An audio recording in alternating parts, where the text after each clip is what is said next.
Probably the biggest culture shock I've dealt with would be the way cars drive on the right-hand side of the road instead of the left, and how the steering wheels are on the left.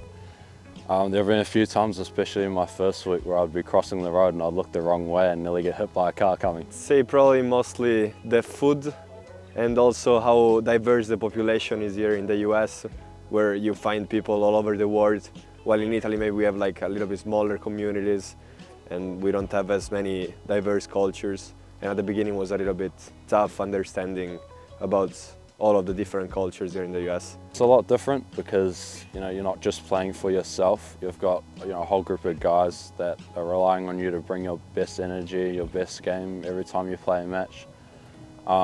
You're out there supporting them, and you're not just playing for yourself, which is it's quite a big change when you're just focused on yourself. You don't have all the guys cheering for you when when I'm playing individually in my home country. It's way funner to compete with a team. You get your teammates to cheer you on, to hype you up, and I would definitely prefer to compete with a team. I'd say playing with a team is way different than playing by yourself. Here you have like your teammates always cheering for you. You play next to each other, so it's really a way better atmosphere, I say. You feel more closer with the team, and it's like a really great feeling. Probably my family and all the friends I've made back in New Zealand. Most of my friends have all gone to university together, either still in New Zealand or in Australia close by.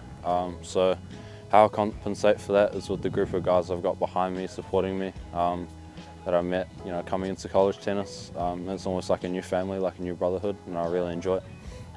I miss most of my family. I keep in touch with them, call them every day. I probably miss most my family, since I lived my whole life with them, and I try always to find the ways to maybe call them, try to call them every week and try to see how they're doing there, or maybe during vacations I always go there and see them in Italy. I feel like it's a good way that in the future I could possibly try and make it onto the tennis tour, and as well as that I'm able to get a good backup, and a good degree in America. I feel like it's a good way I can also explore the world, which I've always wanted to do.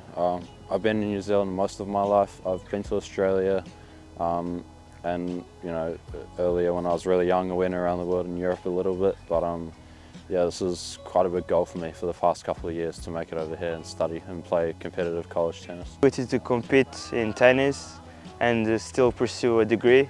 It's something that we don't have in Portugal or any European countries, so I would say that's a really cool thing. I'd say what motivated me the most was the possibility of playing tennis at a high level and at the same time getting a degree. I think that's probably the only country that does that as of right now. I think like in Italy, every time if you play a sport at a high level, then it's really difficult to get a degree, an important degree at school. So yeah, I find it way better here in the US.